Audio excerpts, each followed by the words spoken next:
Welcome back, ladies and gentlemen. Today we finally got patch 14, which is a massive balance pass for Darktide 2.0, and it's honestly a lot better than I expected it was going to be. But because these patch notes are basically 3 pages long and we went over most of them on the stream last week, I'd rather do most of the testing live, so that's going to be up a little bit after this video and I'll announce it in Discord.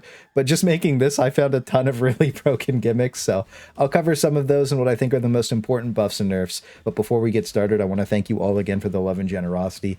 Friday was crazy and the donations really let me go crazy last weekend. So I'll show you guys my trip and what I did towards the end of the video. And I'm happy to also announce that the scuffed beta version of the Ultimate Darktide Guide is ready and launched for all channel members and Twitch subs. It's still for free in the live stream over here. And when it gets its own video, the doc will be launched for free for everyone. But the beta version is just a thank you to everyone giving me some extra support. For now, though, we're lighting this off with the class changes and the biggest buffs for the vet.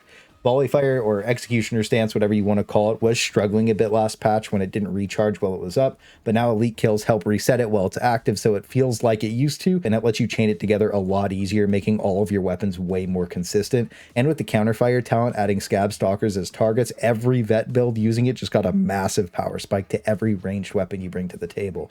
So I'm really happy to see this get fixed and changed to what it should have been all along, and the other two ultimates just got even better. The Sly Marbo build is up massive with the lower cooldown reduction on Infiltrate, letting you run even more assassination missions, and that's really what this RP build is all about. But probably the most important of all is that Commissar got massively buffed, and from all your feedback, this has been the people's favorite build because of how cool, fun, and thematic it is. So it's really cool to see all the different clips you guys are sending me, and in last week's video, we updated it slightly to be stronger, and with this update, the reduced cooldown and toughness increase really tie it together as an amazing support build. Then they also buffed smoke grenades so they aren't completely useless anymore, and if you take some talents for them, they last a lot longer than most engagements. But they block your vision as much as the enemy, so I guess we'll just test it out in some games later and see how it goes. But as for the Zealot, the knives are finally the ones that I got to try when I snuck into the beta on my friend's account, so these are just infinitely better and so much more fun to use. But the ultimate changes were really disappointing. I still want to see the Holy Relic be unstoppable, that way you can cancel it when you want, because there's a bunch of really bad interactions that happen when you get hit while channeling it. Only knocking back monstrosities on the first and last pulse felt like a really unnecessary nerf, because getting CC'd out of this thing just sucks, and that's all that's going to happen now. I know people were pushing monstrosities off maps with it before, but again, I think this was a really bad change to this ultimate. Seeing things get nerfed that already have issues is never great, and it's a holy relic, so it should feel fun, cool, and thematic to use. And I personally think that the best way to change this is to CC things in place instead of a pushback. So hopefully they go back and tweak this thing a little bit more later, because right now it just doesn't feel great to use.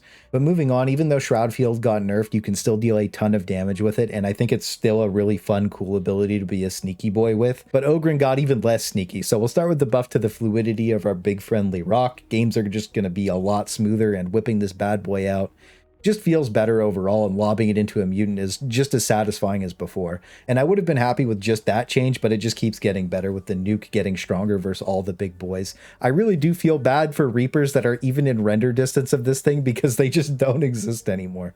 They also nerfed the fire damage talent behind Point Blank Barrage. It really wasn't a massive nerf, but you just have to hit the monstrosity an extra 2 to 3 times to get the same big damage we know and love. To be fair, it was ridiculously broken before the update to just shoot a monstrosity like 3 times and melt half its HP, so shooting it 5 times is probably fun. It's still 100% my go-to for the Ripper Guns and the Stubber when I'm using this ult, and I'm really happy they reined in a lot of the Ogryn stuff, because it was a little out of control before.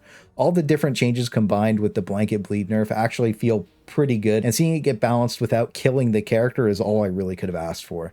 Then we have some pretty big Psyker changes that go first in the patch notes but get paid to go last in the videos. It's seriously down almost $700 at this point, and I don't know why you guys hate Psyker so much, but it is what it is. They finally got their kit smoothed out between their blitz talents, and overall the class just feels more fluid, which is great. Plus the broken shield interaction is gone, so it'll be cool to see more people popping these out without covering the entire map in giant domes. And making Brain Burst more consistent is something I was waiting for. It's always been a great prio target ability, so seeing it get even better when you're ramped up is awesome.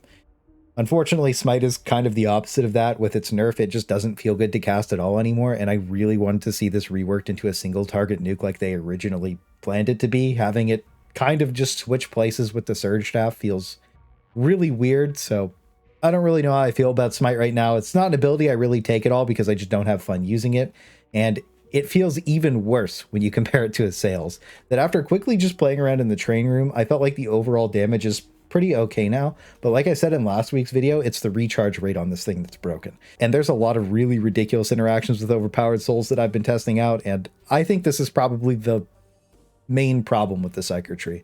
It really just needs to be reworked altogether, and I think that would probably make most of Psyker's problems disappear. So hopefully some of those things get attention from someone who's not blacklisted for feedback, because some of these weapon changes are off the chart. So I'm just going to focus on the main ones that really stood out to me. But if you find any really crazy ones, make sure you let me know in the comments. And while you're down there, I'd appreciate it if you liked the video. But of course, you know I have to start with my one true love, the plasma cannon. I already thought the plasma gun was good, but turning into a cannon was everything I could have dreamed of. Extensive community feedback let us know that it needed a bit more cleave, making its penetration better than ever before. And every time this thing gets buffed, my heart grows 3 sizes, and the new and improved Emperor's Bolter was just the icing on the cake. It now feels very boltery. That's probably the best way to say it, and it's back to being the Giga Chad beast it was meant to be. It literally just deletes everything, and I think a bolter should be really, really strong. It's the main weapon people think of when they hear Warhammer 40k, so it really needs to be solid, and I'm really happy that it's back where it deserves to be. Unfortunately, they killed my boy, the Mark 6 Recon Lasgun. May he rest in peace. His damage was reduced quite a bit, and even though he still melts pretty much everything, they turned the Hotshot V2 into a normal I win build instead of an oppressive GG I win for free build. What a shame. But don't worry, there's a new GGI win build that goes over to the Surge staff. What a great time it is for empowered Psionics to keep doing what it does best. Completely breaking the game, kind of just doing ridiculous damage with it, so that'll be a lot of fun for the next week or two. And I know a lot of people were also worried about the Void Strike staff, but don't worry, it's still an artillery cannon that can do tons of unethical things to purge the heretics. And there were some other weapons that got some big buffs. So the quick speed run is the Kickback is basically a shotgun cannon now with tons of ammo. It's more hilarious than anything else to use, so I'm looking forward to doing a bunch of games with it. And the grenade gauntlet is a lot more punchy than it ever was before, so I think it's having a little bit of an identity crisis, but at least it's cool, so who cares. Then the combat blade for some reason just got even better, so we'll probably be seeing a lot more knives in the near future. I don't really know why this thing was buffed, but it is what it is. Then the heavy sword got a lot more consistent, and if you've been watching for a while, you know this is a personal favorite, so seeing it get better is always nice. And the Laspistol finally got its changes, so this thing feels amazing now, and its best friend, the revolver, got its finesse modifier buffed by 50%. So it looks like they're trying to up the consistency of a lot of weapons to keep up with the HP changes they introduced. And it's taking the game in a direction where everything is playable, which is really good. Like, they need to keep that up. But the nerfs seem more random than anything else to me because they're buffing already overperforming weapons. And the main problem with that is it makes the game too easy, and that can be kind of boring. And I know we choose the buttons we press, but when you have to grind hundreds of thousands of plasteel and millions of gold, people always take the path of least resistance and W key lobbies as fast as possible. In their most recent post, you can kind of see this with the amount of assails that got thrown, but the changes also make you want to craft new things, and as we know, crafting is piss. This has me at the point where I just can't understand why this hasn't been fixed yet. So many people are frustrated with the artificial playtime inflation that it should be enough for them to want to make a change. Even if they're hard set on keeping the stupid locks, they have to give us a way to buy a blessing. 10,000 weekly tokens was a pitch before, but it guarantees one blessing every 3 weeks. You could even say as much as 5,000, it doesn't really matter. They just need to add that 4th tab to Milkers so that everyone can just enjoy the game with guarantees so nobody quits out of frustration. This is also the first update for a lot of you guys, so to answer a question I see all the time, mods are 100% allowed and you can just toggle them on and most of the outdated ones will just work. But if you crash at all, it's probably a mod issue that you can just turn off that specific mod for a while and wait for it to get updated. And I downloaded all of mine off of Nexus Mods. And overall, I think this is a pretty solid patch. It's not perfect, but it's leaps and bounds better than things used to be.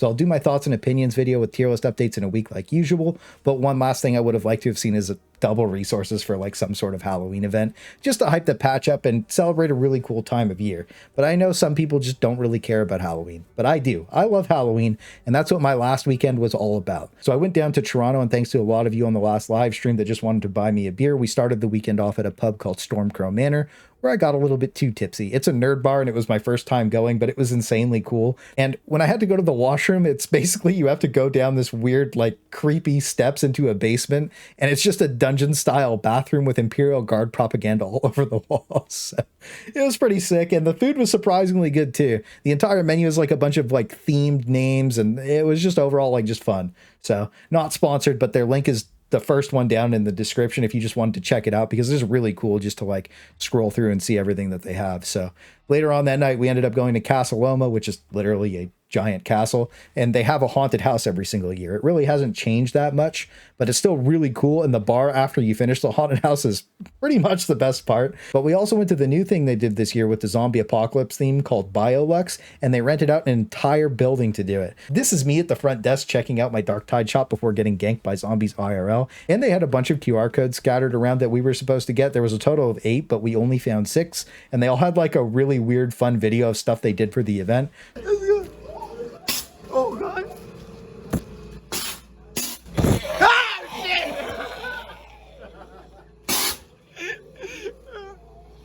Well, let's get out of here, dude. Holy fuck. I was trying to get before he came back. I was trying to get through the tunnel. And getting chased around by zombies in the dark was really cool. They had like a bunch of warnings and stuff. Like this guy was standing there and he gave us instructions like, don't touch them and they won't touch you, just for like safety. It was just for fun jump scares. You're not supposed to like really interact with anything in there, and they just didn't want anybody to get hurt. But when we started, this guy opened the gate up and sent one guy in our group through and then closed it behind him, and he got the shit scared out of him. So we're all just standing there like laughing at him, and it was just a really fun experience overall. So I'll just pop some other random pictures up of stuff that I did walking around all day here. I also got a cheesecake from Uncle Tetsu's, which is just like a light fluffy egg style cheesecake, but super delicious. I love getting it.